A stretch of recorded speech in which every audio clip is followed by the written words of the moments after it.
সরে যা তো। তোর বাপকে আমার টাকা দিয়ে গেছিল নাকি? দেখে তো তোকে মানুষের মতো লাগছে, কিন্তু তোর ব্যবহারটা এত জানোয়ারের মতো কেন? আর কোনোদিন মেয়েদেরকে টন্টিং করবি না। তোর এত বড় আসপদ্দা, তুই আমাকে কান ধরতে বলিস?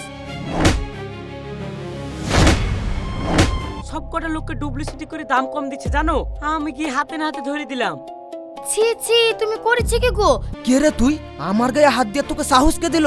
আপনাকে অনেকদিন ধরে একটা কথা বলবো ভাবছি, কিন্তু বলা হচ্ছে না। ঠিক আছে বলো। কি রে, তুই নাকি আজমিরাকে বিয়ে করবি? বিয়ে করবো কি তা জানি না, তবে আজমিরা আমাকে মনে মনে অনেক ভালোবাসে। দেখছেন ভাই, ওর এত বড় আসপদ্দা, আপনার মুখের উপরে বলছে ভাবি ওকে ভালোবাসে। মেরে মুখ ভেঙে দেন স্যালার।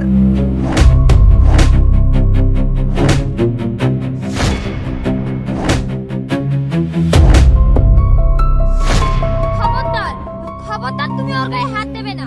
আজমিরা, ও বলছে তুমি নাকি ওকে ভালোবাসো আর আমি ওকে ছেড়ে দিব? ও বলেছে, আমি বলেছি? সব সময় মস্তানি দেখালে হয় না, চলো তো।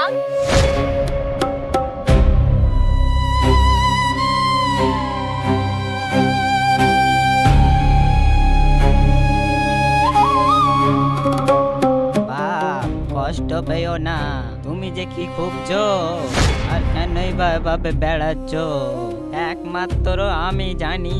তোমার আব্বা খুব ভালো লোক ছিল গো, এই গ্রামের মানুষ তাকে গ্রামে থাকতে দেয়নি, সবাই মিলে তাকে গ্রাম ছাড়া করেছিল। আমাদের তখন সাহস হয়নি ওই মোড়লের ওপর দিয়ে কথা বলার। তুমি আর মন খারাপ করো না বাপ, সময় আসুক সব ঠিক হয়ে যাবে।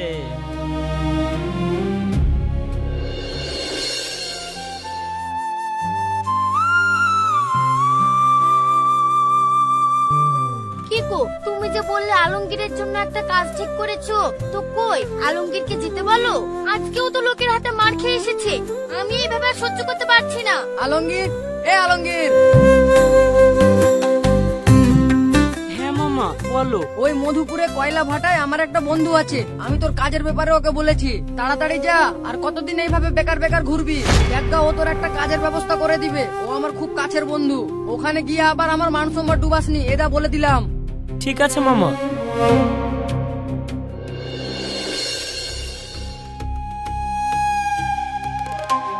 কি রে, আবু যে বললো তুই নাকি হিসেবে পাকা, কিন্তু তোর সার্টিফিকেট দেখে তো মনে হচ্ছে তোর মাথা পুরো ফাঁকা।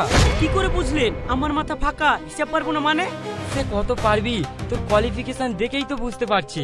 আমার এখানে রোজ লাখ লাখ টাকার হিসাব হয়, বুঝতে পারলি? তোর মতো ছেলের দ্বারা এসব কাজ সম্ভব নয়। স্যার, হিসাব দুই রকমের হয়, বুঝতে পারলেন? একটা খাতার হিসাব আর একটা হকের হিসাব। খাতার হিসাব যে কেউ শিখে নিতে পারে, কিন্তু হকের হিসাব শেখানো যায় না, ওটা বুকের ভিতর থাকতে হয়। আমার আল্লাহর রহমতে দুটোই আছে। শোন, তোর মুখে এত বড় বড় কথা মানাচ্ছে না। তোর কি কাজের কোনো অভিজ্ঞতা আছে সেটা বল। স্যার, পুকুরে না নামলে কেউ কি বুঝতে পারবে ছেলেটা ডুববে না ভাসবে? সবাই যদি বলে আগে সাঁতার শিখে আয় তারপরে পানিতে নামবি, তাহলে তো জীবনে কেউ সাঁতার শিখতে পারতো না। একবার পানিতে নামান, তারপরেই দেখবেন ডুবি না ভাসি। আচ্ছা, মুখে তো বেশ ভালোই পারিস, কাজে পারিস বা না পারিস মুখের জোর তো কম না। সামিউল যে কাঠগুলো এনেছে, ওই কাঠগুলো 600 টাকা মন হলে 12 মন কাঠের দাম কত হবে বলতো? 7,680 টাকা। তবে হিসাবটা একটু বাড়বে। পারবে মানে? এই দেখেন, সবাই দেখেন আপনারা, তলায় গর্ত করে কতখানা সীসা ভরা আছে। 5 কেজি গায়ে লেখা, তবে ওজনে প্রায় 7 কেজি হয়ে যাচ্ছে। মানে এখানে যতজন কাঠ দিচ্ছে ওজনে তার থেকে বেশি হচ্ছে। চাচা, আপনার 12 মন কাঠ আসলে ওজনে হচ্ছে 13.5 মন। আরে সর্বনাশ, তাই তো বাপ, তুমি ঠিকই তো বলেছ, এভাবে আমরা কোনদিন হিসাব করে দেখিনি। এই চল সব, এখানে আমরা আর কাট দিব না। তোর সাহস তো কম না, তুই আমার কাছে চাকরি করতে এসে চাকরি তো দূরে থাকলো, তুই আমার ব্যবসা নষ্ট করে দিচ্ছিস। সরে যা আমার চোখের সামনে থেকে। চলে তো আমি যাবই, তবে এই বাটখারাটা আমার কাছে থাক, না হলে আপনি যে কত মানুষকে ঠকাবেন সে আল্লাহ মালিকই জানে।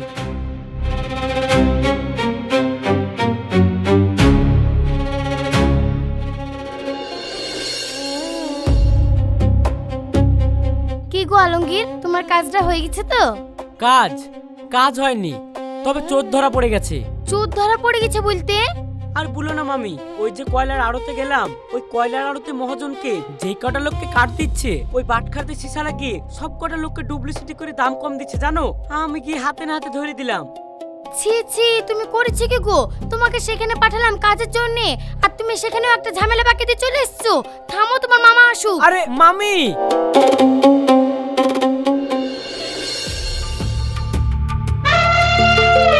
আলমগীর, এই আলমগীর, বেরিয়ে আয়। ও গো, কি হলো? তুমি অকরে চিল্লাচ্ছ কেন? চিল্লাবে না, ওকে সকালবেলা আমি কানে শিখ ভরে বলে দিলাম ওই লোক আমার বন্ধু হয়। বন্ধুর সামনে আমার মান সম্মান ডুবাসনি, ও মান সম্মান ডুবি দিয়ে চলে এসছে। হ্যাঁ, জানবো না কেন? ও তো এসে এসে ওই কথাই বললো। কি আর করবা, কিছু যখন করার নাই বসে বসে পুষো। না, ওকে আমি এক মুহূর্ত বাড়িতে রাখতে পারবো না। ও বাটখারা চুরি করে নিয়ে চলে এসছে, কাল আমার বাড়ি জিনিসও চুরি করে নিয়ে চলে যাবে। মামা বাটখারা তো চুরি করে নিয়ে আসেনি। বাটখারা চুরি করে নিয়ে আসবো কেনে? তোমার বন্ধুই তো ডুপ্লিসিটি ব্যবসা করে। বাটখারার মধ্যে সীসা ভরি ওজনে বেশি নিলে। সে কম দেয় বেশি দেয় তোর জেনে কি দরকার? তোকে সেখানে কাজ করতে পাঠালাম, তুই কাজ করে চলে আসবি। তুই তার জিনিস কেন চুরি করে নিয়ে এসছিস? আর নিয়ে এসছিস আবার আমাকেই জ্ঞান দিয়েছিস। না মামা, আমি চুরি করে কেন আনবো? আমি তোকে বলেই নিয়ে এসেছি। আসলে ওই বাটখারাটা থাকলে দিনের পর দিন নিরীহ মানুষগুলোকে ঠকিয়ে খেত। তোকে বেশি জ্ঞান দিতে হবে না, ও আমার ছোটবেলাকার বন্ধু, তুই জানিস। তাড়াতাড়ি যা, বাটখারাটা ঘুরিয়ে দিয়ে গা। মামা বাটখারা তো আমি দিবই, তবে একটা শর্তে। গ্রামবাসীদের সামনে ও বলবে যে ও ভুল করেছে, তারপরে আমি এই বাটখারা আমি ফেরত দেবো, নচেত আমি ফেরত দেবো না। এ আলমগীর, তুমি কি জীবনে শুধরাবা না? নিজের পেটের ভাত জোগাড় করতে পারো না, তুমি আবার বিচার করতে যাচ্ছ গোটা গায়ের লোকে। মামি, নিজের পেটের ভাত জোগাড় করতে পারি না সেটা আলাদা ব্যাপার, কিন্তু হক আদায় করলে ঘুমটা ভালো হয়। কাজের বেলায় নাই, কথার বেলায় আছে। শিগগির বাটখারা ঘুরে দিয়ে আসো গা। এই আমি বলে দিলাম, নাহলে তোমাকে বাড়িতেই থাকতে দেবো না। যা ঘুরিয়ে দিয়ে গা।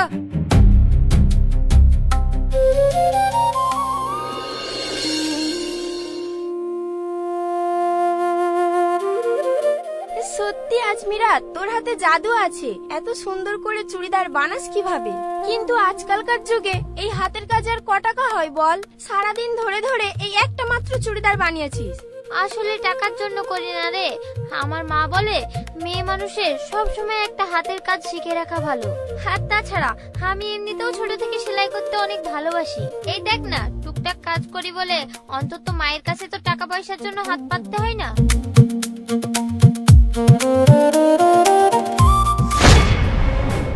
কিরে আজমিরা, কোথায় যাবি? এত করে বলেও তো আমার একটা জামা বানিয়ে দিলি না। তোর লজ্জা করে না? রাস্তা ছাড় বলছি। কেন, রাস্তা কি তোর একার? রাস্তা তো সবার। রাস্তাতে আমি ঘুরলে তোর সমস্যা কি?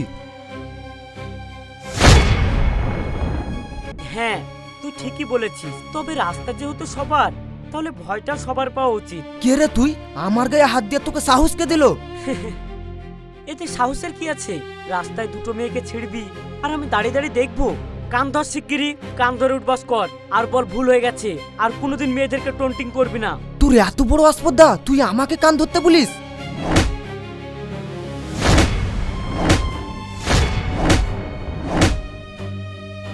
ধর কান শিগগিরি।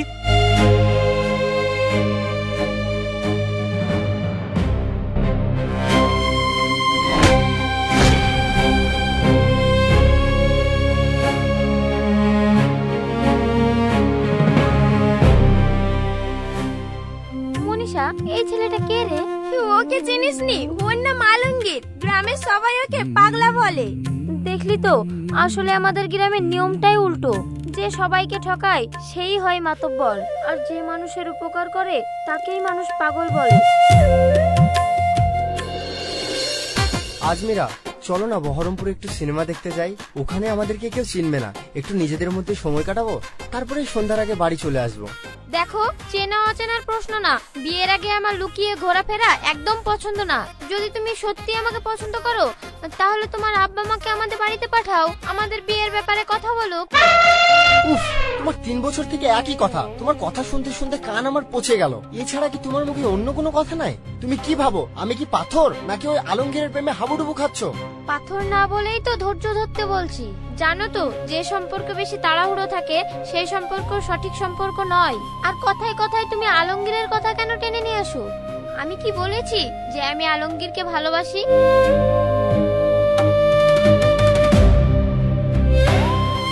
কাকু, আমাকে 10টা টাকা দাও না, কিছু খাবো। সরে যা তো, তোর বাপকে আমার টাকা দিয়ে গেছিল নাকি? দেখে তো তোকে মানুষের মতো লাগছে, কিন্তু তোর ব্যবহারটা এত জানোয়ারের মতো কেন? এই বাচ্চাটা তোর কি অন্যায় করলো যে ধাক্কা মেরে ফেলে দিলি?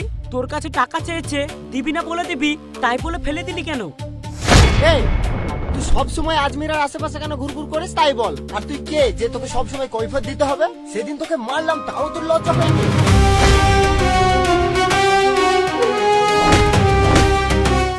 ছাড়ো শিগগিরই। তুমি এতটা নীচ? বাচ্চাটাকে তো ধাক্কা মেরে ফেলেই দিলে, আবার এই সত্যি কথা বলতে যাচ্ছে বলে তুমি একেও মারতে যাচ্ছ? তোমাকে ভাবতেও আমার ঘেন্না করছে। তোকে আমি দেখে নেবো এই বলে দিলাম।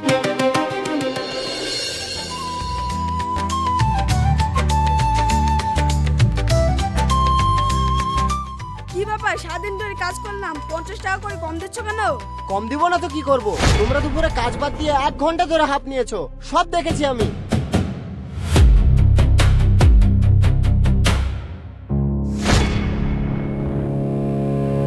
কি টাকা? এর থেকে বেশি 1 টাকাও পাবে না।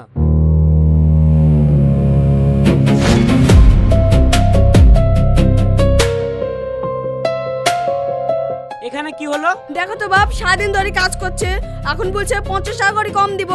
কি রে, সেদিন তোকে এত করে বললাম তাও তো শিক্ষা হয়নি? দে শিগগির টাকা। তোকে তো আমি জব্দ করবোই, কথাটা মিলিয়ে রাখিস।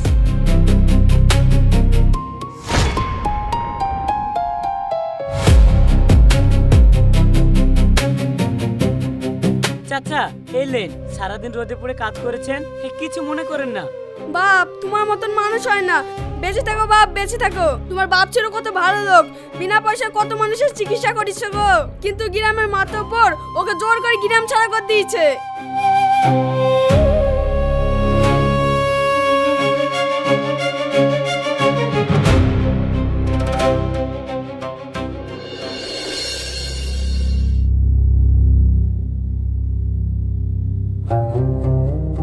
এই দাঁড়া, তোর কাছে যা কিছু আছে সব দিয়ে দে। আমার কাছে কিছু নেই, আমার কাছে শুধু এই ছেঁড়া জামাটা আছে, এটা আমি সেলাই করে দিতে যাচ্ছি। আমাকে ছেড়ে দাও। ছেড়ে দেবো? তোর কাছে সোনা দানা যা আছে সব বের কর, নাকের খোল, কানের খোল।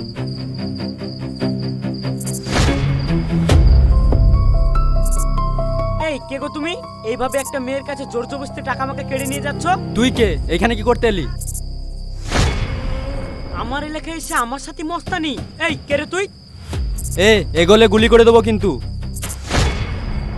বুঝতে পারছি তুই আসলে প্রফেশনাল না, তুই হয়তো পেটের দায়ে এই পথে নেমেছিস। তবে শোন, জীবনে খেটি খা, সৎ পথে টাকা ইনকাম কর, তাহলে ভালো থাকবি।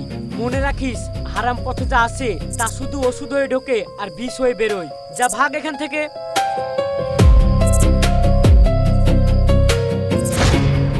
আজ আপনি যদি সঠিক সময়ে এসে না পৌঁছাতেন, তাহলে যে আমার কি হতো? কি আবার হতো? আমি থাকতে তোমার কিছু হতে দেব? চলো তোমাকে বাড়িতে ছেড়ে দিয়ে আসি। কিন্তু তুমি এত রাত্রিবেলায় কোথায় গিয়েছিলে? আমি এই ছেঁড়া জামাটা সেলাই করে দিতে যাচ্ছিলাম। ও ঠিক আছে, আমি শুধু যাচ্ছি, চলো। ঠিক আছে।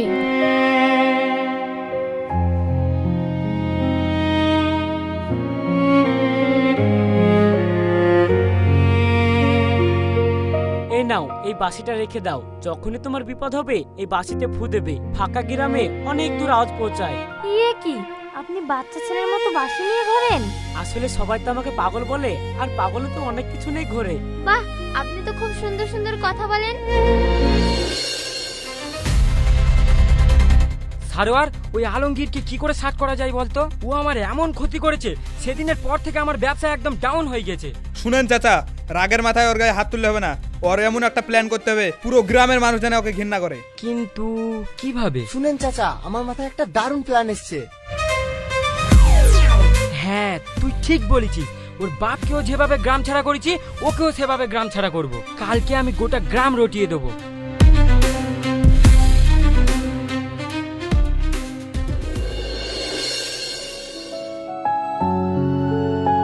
আজমিরা, কি ব্যাপার? তুমি আমাকে হঠাৎ কি বলার জন্য ডাকলে? বসেন।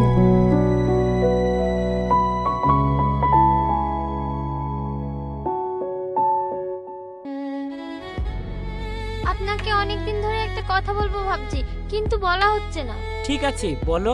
আপনি ওই মহাজনের বাটখারা ধরলেন, ওই ভিখারি চাচিকে ব্যবসা ধরালেন, সেই দিন ওই বাচ্চা ছেলেটাকে সারুয়াত ধাক্কা মেরেছিল বলে আপনি তার জন্য মার খেলেন। নিজের এত ক্ষতি করে অন্যের জন্য এত কেন করেন? আমার আব্বার নাম শুনেছো? রহমত। গায়ের লোকে সবাই রহমত ডাক্তার বলে ডাকতো, তবে পাস করা ডাক্তার না। সাপে কাটা থেকে জ্বর, সর্দি, কাশি এই সব কিছুর জন্যই একমাত্র ভরসা ছিল আমার আব্বা। পয়সা না থাকলেও ওষুধ এমনিই দিত। তারপর তারপর একটা লোক মেহবুব বলে নাম, তখন ভেজাল ওষুধের কারবার করত। এক্সপায়ার হয়ে যাওয়ার ওষুধের নতুন লেভেল বসিয়ে আবার সেই ওষুধ বিক্রি করত। আব্বা ধরে ফেলেছিল, হুমকি দিয়েছিল ফাঁস করার। আর ঠিক 7 দিনের মাথায় গ্রামে একটা রোগী মারা গেল ওই মেহবুবের দেওয়া ভেজাল ওষুধ খেয়ে। আর তারপরে ঘটলো ঠিক উল্টোটা, গ্রামের লোককে উল্টো বোঝানো হলো। সালিসির সামনে গ্রামের সবাই বলল আমার আব্বার ওষুধ খেয়েই নাকি এই লোকটা মারা গেছে। তারপর মোড়ল বলল আমার আব্বাকে যদি এই গ্রামে রাখা হয় না জানি কত মানুষ মারা যাবে, তাই ওকে এক্ষুনি গ্রাম ছাড়া হোক। আর সেদিনকে প্রতিবাদ না করে গ্রামের লোক এটাই বিশ্বাস করলো যে হাতে এতদিন মানুষের প্রাণ বাঁচিয়ে এসেছে সেই হাতকে গ্রামের লোক কুফরি বানালো। তারপর আব্বাকে অপমান করে গ্রাম থেকে তাড়ানো হলো। জানো আজমিরা, আব্বার নামের দাগটা আজও মেশেনি। আচ্ছা, আপনাদের সঙ্গে যখন এত কিছু অন্যায় হয়েছে তারপরেও গ্রাম ছাড়েননি কেন? আসলে আমি যদি গ্রাম থেকে চলে যেতাম তাহলে দাগটা থেকে যেত। আমি থেকেছি যাতে একদিন এই গ্রামের মানুষ বলে আহমদ ডাক্তার হৃদয়ে ছিল। আর সেই দিনটা দেখার জন্যে আমি সবার চোখে পাগল হয়ে আছি। আচ্ছা, সবই তো বুঝলাম, কিন্তু আমি একটা জিনিস বুঝতে পারছি না। সেদিন দেখবেন ভালো কথা, কিন্তু আপনার পাগল সেজে থাকার সাথে কি সম্পর্ক? আরে এটা তুমি বুঝতে পারলে না? আমি যদি গ্রামের মাতব্বরের সামনে প্রমাণ করে ফেলি যে আমি অনেক বেশি বুঝি, তাহলে কি সে আমাকে গ্রামে রাখবে? সেও তো আমাকে গ্রাম ছাড়া করে দেবে। আচ্ছা বুঝলাম। তা আপনাকে একটা কথা জিজ্ঞেস করি, সবকিছুই তো শুনলাম। আচ্ছা, আপনার কাছে ভালোবাসা মানে কি? ভালোবাসা ধানের মতো, যত পাকে ততই মাথা নিচু হয়। দেখবে যেই ভালোবাসা যত গলা উঁচু, বুঝবে সেটা চিটা ধান, দেখতে ভরা কিন্তু ভিতরে ফাঁকা। আসল ভালোবাসা চেঁচিয়ে বলে না, চুপ করে পাশে বসে থাকে। কিন্তু হঠাৎ এই কথা জিজ্ঞেস করলে কেন?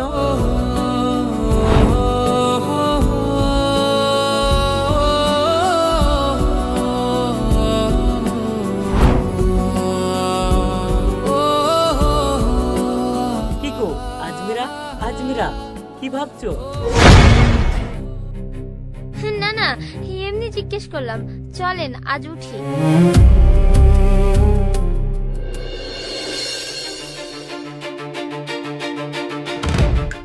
আজমিরা, আজমিরা, তোমার আব্বু গাছ থেকে পড়ে গিয়ে পা ভেঙে গেছে।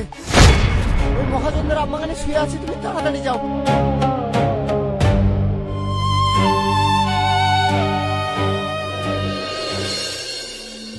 আব্বা, আব্বা, কি হলো তোমার?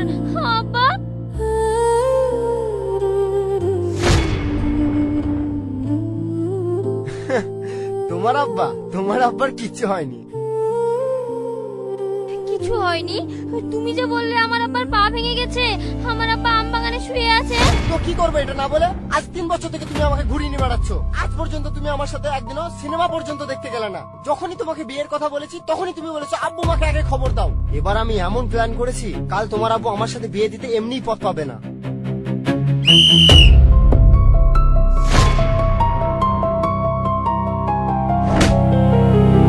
এই তোরা তাড়াতাড়ি বেরিয়ে আয়, মার শালাকে, শালার খুব বার বেড়েছে।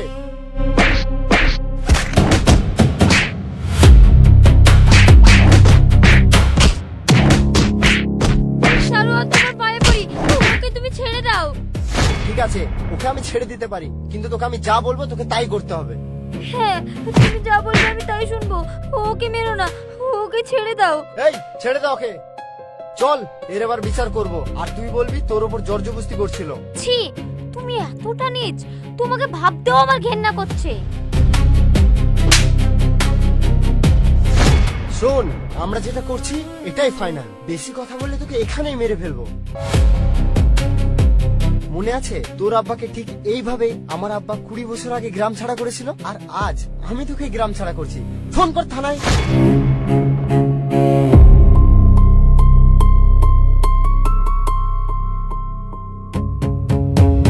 এই জঙ্গলের মধ্যে একটা মেয়েকে ছেড়া, চল থানায়। স্যার থানায় নিয়ে যাওয়ার আগে আমার থেকে দুটো কথা তো শুনুন। ঠিক আছে বলো।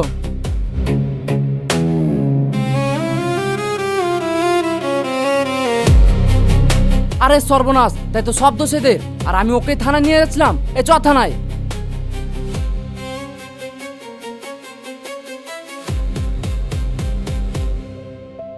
আলমগীর, তোমার এই পাগলামোগুলো দেখতে দেখতে কবে তোমাকে ভালোবেসে ফেলেছি। চলো না আমরা আবার নতুন করে জীবন শুরু করি। আজমিরা, আমিও তোমাকে অনেক ভালোবাসি। আসলে আমার আব্বার বদল নেওয়ার জন্য এইভাবে থাকতাম। আমি পেরেছি। চলো আমরা নতুন করে জীবন শুরু করি, চলো।